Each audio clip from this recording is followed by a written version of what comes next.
Welcome back students. मैं हूं नीलेश कुशवाहा और हम पढ़ रहे हैं क्लास 12th बायोलॉजी का chapter second sexual reproduction in flowering plant. आज का हमारा टॉपिक है stamen, microsporangium and pollen grain. आज हम मेनली मेल रिप्रोडक्टिव पार्ट, ठीक है, स्टेमेन के बारे में डिटेल से डिस्कस करने की कोशिश करेंगे। चलिए स्टार्ट करते हैं। इससे पहले आपको इसको स्टार्ट करने से पहले आपको एक बात क्लियर पता होना चाहिए। देखिए, मेल रिप्रोडक्टिव पार्ट क्या होता है? स्टेमेन, ठीक है, या एंड्रोशियम। एंड्रोशियम की यूनिट ही क्या होती है? स्टेमेन होती है। तो हम एक स्टेमेन लेके चलते हैं। तो जो एक स्टेमेन होता है, स्टेमेन मेनली टू पार्ट से मिलके बना होता है, ठीक है। आपका फर्स्ट क्या? फिलामेंट, एंड सेकंड क्या? एंथर। अब एंथर के अंदर अभी हम इसका पूरा कट सेक्शन, ठीक है, पढ़ेंगे और समझेंगे। तो अभी आप केवल सुन लीजिए कि एंथर के अंदर मेनली क्या प्रेजेंट होता है? आपका पोलन सेक, ठीक है। एंथर के अंदर क्या प्रेजेंट होता है? पोलन सेक, जिसको हम माइक्रोस्पोरेंजियम भी कहते हैं, ठीक है। माइक्रोस्पोरेंजियम या माइक्रोस्पोरेंजिया, ठीक है। एंड उस माइक्रोस्पोरेंजिया के अंदर पोलन ग्रेन प्रेजेंट होते हैं, ठीक है। माइक्रोस्पोरेंजिया प्लूरल वर्ड है, जबकि माइक्रोस्पोरेंजियम सिंगुलर वर्ड है, ठीक है। इसमें बहुत ज़्यादा कंफ्यूज होने की जरूरत नहीं है। क्या किया है आपके चैप्टर में कि माइक्रोस्पोरेंजियम एंड माइक्रोस्पोरेंजिया दोनों वर्ड लिखा हुआ है, ठीक है। तो माइक्रोस्पोरेंजियम प्लूरल वर्ड के लिए यूज़ करेंगे एंड माइक्रोस्पोरेंजियम सिंगुलर वर्ड के लिए। तो मैंने अभी तक क्या कहा कि एंथर के अंदर प्रेजेंट होता है आपको। देखिए, सबसे पहले तो स्टेमेन। स्टेमेन में अपर पार्ट में क्या होता है? एंथर। एंथर के अंदर प्रेजेंट होता है माइक्रोस्पोरेंजियम एंड माइक्रोस्पोरेंजियम के अंदर प्रेजेंट होता है पोलन ग्रेन, ठीक है। इतना आपको क्लियर होना चाहिए। और स्टेमेन को ही हम माइक्रोस्पोरोफिल भी कहते हैं, ठीक है। ये वर्ड भी आपको आगे चल के मिलेगा, तो इससे भी आपको कंफ्यूज नहीं होना है। काफ़ी सारे कंफ्यूजन वाले वर्ड्स हैं इसमें, मैं उन सभी को आपको क्लियर करूँगा। चलिए स्टार्ट करते हैं। Figure 2.2a show the two parts of a typical stamen, ठीक है। तो फिगर जो 2.2 है, देखिए फिगर 2.2, इसमें क्या है कि ए जो है एक टिपिकल स्टेमेन को शो कर रहा है, ठीक है। टिपिकल स्टेमेन में मेनली कौन कौन से पार्ट होते हैं? तो एक आपका जो जो लॉन्ग पार्ट दिख रहा है, इसको हम क्या बोलते हैं? फिलामेंट। एंड ये अपर पार्ट क्या होता है? एंथर, ठीक है। इसमें क्या है कि the long and slender stock called the filament, ठीक है। लॉन्ग एंड स्लेंडर जो स्टॉक है, इसको हम क्या बोलेंगे? फिलामेंट बोलेंगे, ठीक है। And the terminal generally bilobed structure called the anther. अब देखिए कि जो इसका टर्मिनल वाला पार्ट है, मतलब जो अपर वाला पार्ट है, इसमें बाइलोब्ड स्ट्रक्चर प्रेजेंट होता है, जिसको हम क्या बोलते हैं? एंथर। अब इसको बाइलोब्ड क्यों बोला गया? देखिए, ये जो अपर में ये वाला जो पार्ट है, ये क्या है? एक लोब हो गया, और इसके पीछे, ठीक है, ये जो छुपा हुआ वाला पार्ट है, ये दूसरा लोब हो गया। मतलब जो एंथर हमारा होता है वो क्या होता है? बाइलोब्ड स्ट्रक्चर होता है, ठीक है। इसी को बता रहा है। The proximal end of the filament is attach to the thalamus और the petal of the flower. अब देखिए कि जो आपका ये फिलामेंट है, ठीक है, तो इसका जो इस फिलामेंट का प्रॉक्सिमल एंड होता है, ठीक है, मतलब जो नीचे वाला जो पार्ट होता है, ये क्या होता है कि पेटल से, एक फ्लावर के पेटल से या फिर एक फ्लावर के थैलमस से कनेक्ट होता है, ठीक है।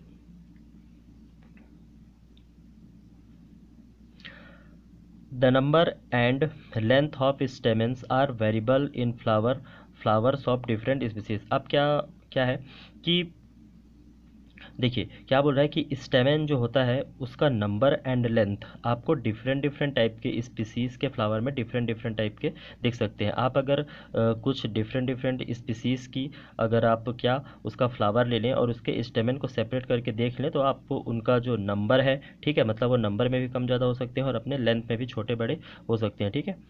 If you were to collect a stamen each from 10 flowers each from different species and arrange them on a slide, you would be able to appreciate the large variation in size in nature। अब देखिए कि आपको क्या करना है कि आपको 10 flower लेने हैं, ठीक है, और 10 ऐसे फ्लावर लेने हैं जो डिफरेंट डिफरेंट स्पीसीज़ के हो। अब उसमें से आपको सभी के स्टेमेन को अलग कर लेना है, ठीक है, सेपरेट कर लेना है, और इसके बाद आपको इसको स्लाइड में रखना है। और स्लाइड में जब रख के आप उसको ऑब्जर्व करेंगे तो आप देखेंगे कि इनमें क्या है, आपको लार्ज वेरिएशन देखने को मिलेगा, ठीक है। आपको ये करके देखना है।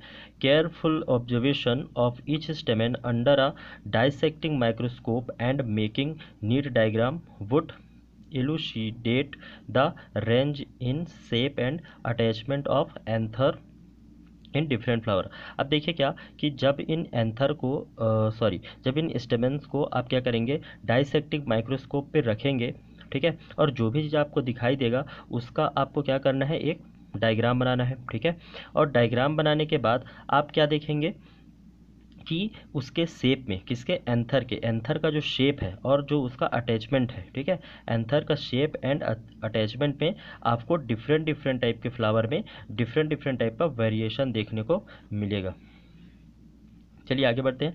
अ typical angiosperm anther is bilobed with each lobe having two theca. अब इसको समझिए आप कि जैसे मैंने भी आपको बताया कि जो एंथर जो होता है हमारा, वो क्या होता है, बाइलोब्ड होता है, ठीक है। अब जैसे इसका अगर हम टीएस काटेंगे इसको ऐसे, ठीक है, ट्रांसफर सेक्शन इसका काटेंगे तो ये कुछ हमको इस तरीके से दिखाई देगा, ठीक है।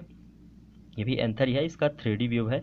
इसमें आप देखिए जो यहाँ से ये वाला जो पार्ट दिख रहा है आपको, ठीक है, ये वाला जो पार्ट हो गया, ठीक, मैं इसको कुछ इस तरीके से दिखा रहा हूँ, ठीक है, कुछ डार्क करके।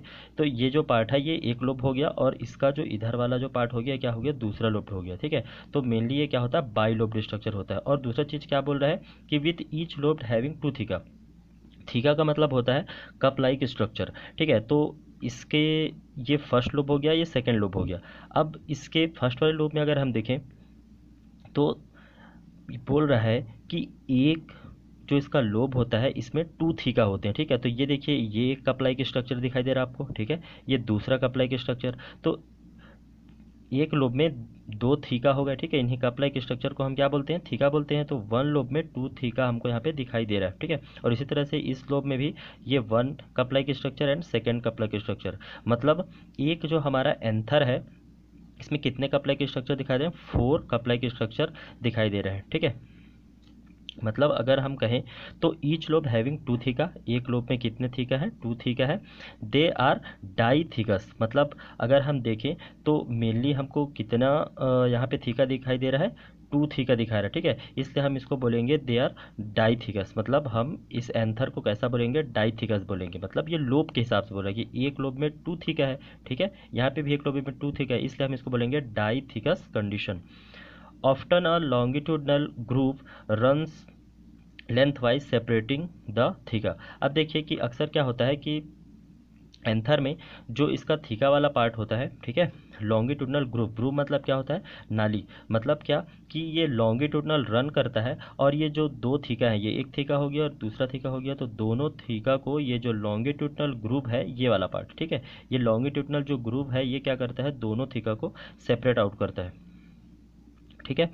Late us understand the various types of tissue and their organisation in this transfer section of an anther. अब देखिए क्या कि जो एंथर है जब उसका हम ट्रांसफर सेक्शन देखेंगे तो उसमें हम क्या करेंगे कि डिफरेंट टाइप के टिश्यू एंड देयर ऑर्गेनाइजेशन और इसका जो एंथर का जो ऑर्गेनाइजेशन होता है उसको समझने की कोशिश करेंगे, अभी हम देखेंगे। The bilobe nature of an anther is very distinct in the transverse section of the anther, ठीक है। अब जो एंथर का ट्रांसफर सेक्शन होगा इसमें हम क्या है, इसके बाइलोब स्ट्रक्चर को बहुत क्लियरली देख सकते हैं। जैसे देखिए जैसे यहाँ पे अपर वाला जो साइड है इसका ट्रांसफर सेक्शन है, ठीक है, मतलब इसको सेक्शन ही काटा गया है, हालांकि इसको अभी और क्लियर हम देखेंगे। इसमें हमारा जो बाइलोब स्ट्रक्चर है इसका वो काफ़ी ईजिली हमको दिखाई दे रहा है, ठीक है। The anther The anther is a four-side tetragonal structure consist of 4 microsporangia located at the corners, 2 in each lobe। अब देखिए क्या बोल रहा है कि जो एंथर होता है उसमें 4 साइड होता है, मतलब टेट्रागोनल होता है एंथर, ठीक है। और इसमें क्या है, चारों कॉर्नर पे एक एक क्या है, माइक्रोस्पोरेंजिया देखने को मिलता है, ठीक है। तो इसको हम इसके ट्रांसफर सेक्शन में देखते हैं।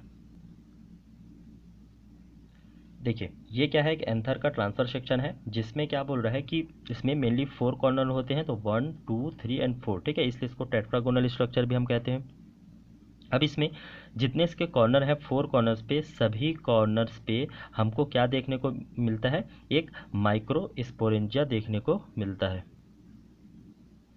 अब आप इस डायग्राम पे काफ़ी क्लियरली माइक्रोस्पोरेंजिया को देख सकते हैं, ठीक है। ये हो गया ये फर्स्ट वाला माइक्रोस्पोरेंजिया, ये second microsporangia, third microsporangia, fourth microsporangia, ठीक है। तो जितने कॉर्नर होते हैं इस एंथर पे या इस टीएस जो सेक्शन दिखाया जा रहा है एंथर पे, इसके 4 हमको क्या दिखाई दे रहा है, माइक्रोस्पोरेंजिया दिखाई देना, ठीक है। या इसी माइक्रोस्पोरेंजिया को हम पोलन सैक भी कहते हैं, ठीक है। आपको कंफ्यूज नहीं होना, माइक्रोस्पोरेंजिया ही पोलन सैक है। इसमें डिफरेंस क्या है, थोड़ा सा डिफरेंस है, उसको मैं क्लियर करूंगा, बट जनरली हम एक ही चीज़ के रूप में इसको समझते हैं, ठीक है। थोड़ा सा डिफरेंस है, उसको मैं भी क्लियर करूंगा वीडियो के लास्ट में, ठीक है। चलिए नेक्स्ट देखते हैं। The microsporangia develops further and become pollen sac. अब देखिए क्या कि जो माइक्रोस्पोरेंजिया होता है वही डेवलप्ड होकर क्या बना लेता है, पोलन सैक बना लेता है, ठीक है। आपको समझ में आया कि दोनों में डिफरेंस क्या है। माइक्रोस्पोरेंजिया ही पोलन सैक है, बट होता क्या है कि माइक्रोस्पोरेंजिया डेवलप्ड होकर क्या बनाता है, पोलन सैक बनाता है। आप इसको ऐसे समझिए कि देखिए होता क्या है कि एक एंथर के अंदर जब तक हम क्या कहेंगे, माइक्रोस्पोरेंजिया कहेंगे, ठीक है। आप इसको नोट भी कर सकते हैं कि माइक्रोस्पोरेंजिया जब तक हम कहेंगे तो माइक्रोस्पोरेंजिया के अंदर क्या प्रेजेंट होता है, माइक्रोस्पोर प्रेजेंट होता है। मैंने क्या कहा कि माइक्रोस्पोरेंजिया के अंदर माइक्रोस्पोर प्रेजेंट होते हैं। जब माइक्रोस्पोरेंजिया डेवलप्ड होकर पोलन सैक बना लेता है, ठीक है। जब माइक्रोस्पोरेंजिया डेवलप्ड होके पोलन सैक बनाता है तो इसके अंदर क्या था, माइक्रोस्पोरेंजिया के अंदर माइक्रोस्पोर, तो माइक्रोस्पोर चेंज हो जाते हैं पोलन ग्रेन में। मतलब जब तक हम माइक्रोस्पोरेंजिया कहेंगे तो उसके अंदर प्रेजेंट होगा माइक्रोस्पोर, और जब हम माइक्रोस्पोरेंजिया डेवलप्ड होके पोलन सैक बना लेगा तो पोलन सैक के अंदर प्रेजेंट होता है क्या, पोलन ग्रेन, ठीक है। इसलिए माइक्रोस्पोरेंजिया को ही हम पोलन सैक भी कहते हैं, क्योंकि ये इसका डेवलप्ड रूप होता है। They extend longitudinally all through the length of an anther and are packed with pollen grain। अब देखिए कि जो एक एंथर होता है, एंथर में क्या है, इसका जो लॉन्गिट्यूडनली वाला जो पार्ट होता है इसमें पूरी तरीके से यही इसका क्या पार्ट है, पोलन सैक है, ठीक है। और इसमें पैक्ड होता है, इस मतलब इस पोलन सैक के अंदर क्या प्रेजेंट होता है, अगर हम पोलन सैक बोल रहे हैं तो उसके अंदर क्या प्रेजेंट होगा, भी मैंने बताया कि उसमें पोलन ग्रेन प्रेजेंट होगा। तो ये जो पूरा पार्ट है पोलन सैक का और इसके अंदर पोलन ग्रेन क्या है, पैक्ड है, ठीक है। कुछ चीज़ें यहाँ पे और इम्पॉर्टेंट है जो आपको जाननी चाहिए, जैसे देखिए स्टेमन इज ऑल्सो कॉल्ड माइक्रोस्पोरोफिल, ठीक है। आपको पता होना चाहिए माइक्रोस्पोरेंजिया क्या है, इमेच्योर फॉर्म है, यही डेवलप्ड होके क्या बनाती है, पोलन सैक बनाती है, ठीक है। जब तक माइक्रोस्पोरेंजिया कहेंगे तब तक उसके अंदर क्या होगा, माइक्रोस्पोर होगा, ठीक है। और जब पोलन सैक वो डेवलप्ड होके बन जाता है तो उसके अंदर क्या है, पोलन ग्रेन्स प्रेजेंट होते हैं, ठीक है। तो ये सब बात आपको बिल्कुल क्लियर होना चाहिए। सेकेंड चीज़ जो है कि होता क्या है कि माइक्रोस्पोरेंजिया मतलब एक एंथर में क्या हो गया, कुल 4 माइक्रोस्पोरेंजिया प्रेजेंट है, ठीक है। 4 माइक्रोस्पोरेंजिया प्रेजेंट है या 4 पोलन सैक प्रेजेंट है, इसलिए हम इसको टेट्रा स्पोरेंजिनेट स्ट्रक्चर भी कहते हैं, ठीक है। अब देखिए कि यहाँ पे एंथर वगैरह जो है यहाँ पे क्या है, ये बाइलोब्ड स्ट्रक्चर था। लेकिन जैसे क्या है मॉलवेशी वगैरह अगर आप फैमिली में देखें तो इसमें क्या होता है कि सिंगल लोब्ड एंथर पाया जाता है, ठीक है। और सिंगल लोब्ड एंथर पाया जाता है, देखिए एक लोब में कितना पोलन सैक होता है, 2 पोलन सैक होता है, ठीक है। तो वहाँ पे मतलब सिंगल लोब्ड क्या आपके सिंगल लोब्ड एंथर होने के कारण वहाँ पे ओनली 2 पोलन सैक प्रेजेंट होते हैं, ठीक है। चलिए नेक्स्ट वीडियो में हम डिस्कस करेंगे स्ट्रक्चर ऑफ माइक्रोस्पोरेंजियम, ठीक है, जिसमें हम माइक्रोस्पोरेंजियम मतलब आपके पोलन सैक में डिफरेंट टाइप के जो लेयर्स होते हैं उस पर हम डिस्कस करेंगे और काफ़ी डिटेल्स उसको समझने की कोशिश करेंगे। Okay, thank you.